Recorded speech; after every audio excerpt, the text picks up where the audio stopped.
Hi, everyone. My name is Richard Z. Santos. I'm the author of Trust Me, published by Arte Publico Press in March of last year. I'm excited to be here virtually, at least, at the Texas Library Association conference. And I'm going to tell you a little bit about my book, and I'm going to read a few pages. So thank you for your interest. My novel is set in Santa Fe, New Mexico, and before the novel begins, an unscrupulous real estate developer has purchased some land from a Native American pueblo in order to build an airport for Santa Fe, a new modern airport for Santa Fe, New Mexico. But then a skeleton, an ancient skeleton, is found on the construction site, so everything grinds to a halt. So the novel kind of deals with the fallout of this and this kind of rush to fill this power vacuum. We have multiple point of view characters, so exploring this from all different angles. There's the real estate developer himself, who it becomes more and more paranoid the longer this goes on, and the more money he starts to lose. His wife, Olivia, who I'm going to read a little section of here in a second, thinks this might be an opportunity for her to get out of this marriage that she's been trying to get out of. Our protagonist is a man named Charles. He's this disgraced, kind of washed up East Coast politico, former campaign manager, who's brought in by the airport, the people building the airport, in order to help put the PR back on track. He shows up in Santa Fe and realizes that he's in over his head, but also that there might be a lot of money to be made out here. This leads him to make all sorts of bad decisions. We'll also follow a local guy, a guy named Gabe, who just lost his job at the airport, is trying to pay some back child support, wants to connect with his son because he thinks something bad is about to happen to him. So we see him scrambling for money as well. So my goal here was really to kind of explore New Mexico, northern New Mexico especially, with all of its contradictions and history, and just what makes that such a unique part of the world. And I wanted to make sure that we were seeing people from multiple classes, multiple strata of society, right? So you've got the guys that are just kind of scraping along. You've got the big power players. You've got those that are like caught in the middle, which really aren't. We're all caught in the middle, trying to figure out if there's an angle that they can exploit for their own well-being. In terms of influences on the book, I'm a big fan of the work of Robert Stone and Jim Thompson. This sort of more like hard-nosed, kind of like gritty American novels. But I also love the work of Louise Erdrich and Toni Morrison. These more like family books, these more books that take on the weight of history at the same time. All of which I was trying to do in this novel. Now, I used to work in Washington, D.C. I used to work in politics and in campaigns. And I spent a year in Santa Fe working on a campaign as well. And, while this novel, it's fiction, of course, it's not directly based on my experiences out there. I do know that my time in politics, my time in New Mexico is definitely a huge influence on the world of this book. And also just kind of like how I look at issues of power and race and class and land in general. For those of you that have spent any time in Santa Fe or northern New Mexico, or even Albuquerque, any parts of New Mexico, you know how fascinating of a place it is. A place full of interesting contradictions, right? Ancient history going back, forget the European colonizers, right? Like thousands and thousands of years of history. These Native American pueblos are still there, are still vibrant, vital cultures. But yet at the same time, it's a state with a huge history of exploitation. Albuquerque and Santa Fe were founded about 500 years ago. So you have half a millennium at this point of people showing up in New Mexico for their own purposes, wanting to figure out how they can cash in on something in the state, whether that's oil, whether that's government with nuclear tests, whether that's like other natural resources. Tourists today just showing up. Santa Fe and Taos actually used to be like family towns. My mom's extended family, like they grew up there. My aunts and uncles were born in Santa Fe, Taos, Espanola, all these places in northern New Mexico, on property that there's no possible way they could afford now. So I'd always known that I wanted to write a book set in Santa Fe, set in northern New Mexico. And then my my experience of arriving there, um, not as a complete outsider, but as someone who had never like lived and worked in New Mexico, really helped provide sort of the framework for how I could get these ideas out. Um, just to tell you a little bit about the process of writing the book, I had started a draft of this book y- a decade ago, and just never really went anywhere. Um, and then I really took it seriously, really got some serious writing done when I enrolled in the MFA program at Texas State University. I got to work with great instructors there. Tim O'Brien gave me some invaluable feedback on this book. One of my favorite writers, one of the great American writers. I'm so lucky that his influence is on this book. I also worked with Nelly Rosario, who was my thesis advisor at Texas State, and she really helped me guide this book to what it is now. Um, it was a long journey going through multiple drafts. I would write a draft and just basically have to start over because I realized like not enough was happening. There wasn't enough like story there. You know, the characters were there. Maybe I was describing New Mexico well. Maybe some of the scenes were fine, but nothing was coming together. So it took me a lot of time to get there. When I sent this novel to Arte Publico, I was so excited when they wanted to publish it, and everyone over there has been so great. Nick Canellis's edits on this book were the best edits I've ever received. Right, everything is so much tighter, so much sharper. The language is so much more clear, and I'm eternally grateful to everyone over there for giving this book a chance and putting it out there in the world.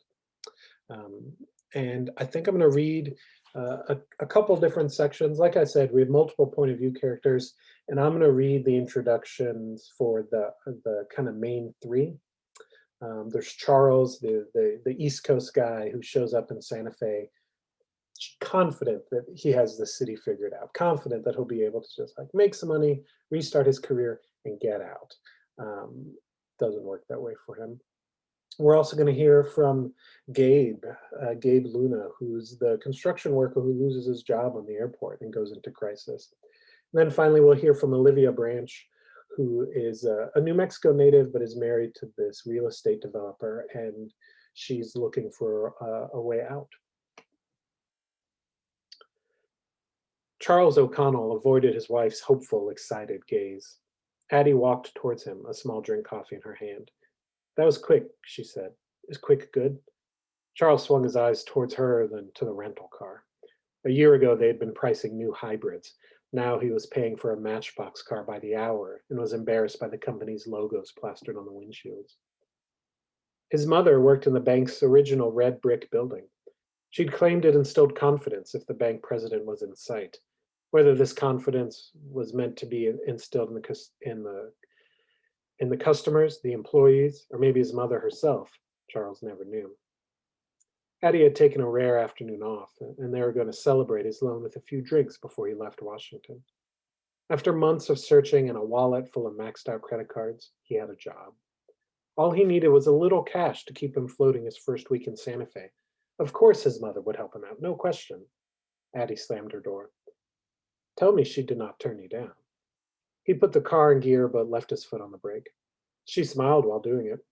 Took me a while to figure out why. I'm asking for money, a chance to put my life back together, and she's beaming, but not really looking at me. How much did you ask for? I did exactly what we talked about, a small one, I said. I never even gave a number. Until my first paycheck. Nothing. Smiling, though, smiling the whole time like we were on Oprah. But when I left, I saw her office blinds were open. All her little minions saw her and her son grimming up a storm like a happy pair of chipmunks. Addie almost spit out her coffee. Your mom is not a chipmunk. She's a vole. Are voles scary and judgmental? Not like her. Charles pulled into traffic. He wanted to keep the moment light, but they settled into silence as they crawled towards the Beltway. Charles was not mad at his mom for denying him. He was mad at himself for thinking his losing streak was coming to an end. He had worked in politics since college and lost plenty of races. Losing is fine. Political careers can handle a loss here and there. Even scandal is easy on the staffers. If your candidate gets caught hopping into bed with an intern, your career survives. unless you're the intern. But the Hunt campaign was the worst of all worlds. Charles's candidate was in jail. The Senate seat in Delaware went from an automatic win to a pickup for the other party. And Charles himself was forced to hire a lawyer because an ambitious U.S. attorney was convinced the corruption ran up and down the chain of command. For a few days, Charles broke the cardinal rule of campaign staffers. He became the story. The euphoria of not following Hunt to prison was short-lived. All his old connections had dried up and blown away, and now even his mom thought he was a bad bet. I'm going to skip forward a little bit to chapter 2. Hell of a week for Gabriel Luna. First, he was fired from a job he hated. Then he discovered his mean bastard of a father gave him bone cancer. Driving a dump truck on San Miguel Pueblo did not pay well, but it did pay. Gabe was helping to build Santa Fe's first major airport, and although the dust gave him headaches and he hated the hours and the heat, he occasionally felt something close to pride in the work.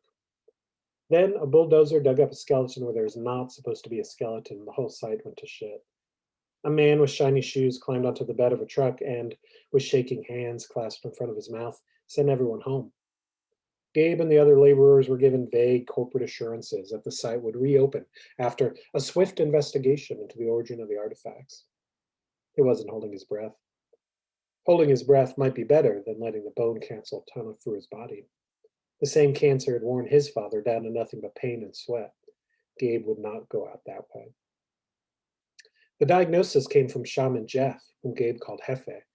Wearing his customary blue Halliburton cap and smoking a cigarette, Jefe had said, "Yep, that's cancer to the core. You can damn near see it dripping from your nose." Gabe imagined his dying old man spitting bone cancer cells like pollen spores, special delivery, aimed right at the son who was never there. Granted, no actual doctor had diagnosed him. Jeff's diagnosis came after poking a few lymph nodes and lighting a candle, but in 15 years he had never steered Gabe wrong. The cancer was chewing on Gabe's bones. That was for sure. Now, a couple weeks after that 1-2 punch, Gabe pulled up in front of Jeff's trailer and killed his bike. Time for a second treatment. And now I'm going to jump ahead to chapter 4, and we're going to hear from Olivia. Olivia Branch hated Espanola. She grew up there but left as soon as possible, and her skin crawled each time she returned. The town had two distinctions, other than being very easy to leave. The lowrider car was supposedly invented in Espanola, and it often led the nation in drug overdoses per capita. The town also had a little house that had been empty for months. Back when Cody was building his empire a few houses at a time, he had snapped up pockets of real estate across northern New Mexico. Some were on the market now, but many were still empty and waiting for renovation. Olivia was back in town to walk Andrea and her 2 kids into one of those empty houses. Being married to a rich man did not make Olivia rich, but it did give her access to their properties that her husband owned. This was the 3rd house Olivia had snuck Andrea's family into. "It's not as glamorous as a house in the mountains," Olivia said. Andrea shook her head. "Oh, please. I spent the whole time scared the kids were going to break a window. This is better." "No, it's really not, but it's yours as long as you want it." The kids touched the sides of the TV, opened cabinets, and rummaged through closets, but they did it quietly, with the subdued energy of kids who'd been evicted 3 or 4 times in their lives. Andrea and Olivia grew up together and started calling each other sister when they were 10. Going on 25 years, they were just as close, despite their not sharing a drop of blood between them. With a mom only remembered as a car pulling away and a dad who spent his life drinking and wondering what the hell had happened to him, Olivia had to find family where she could.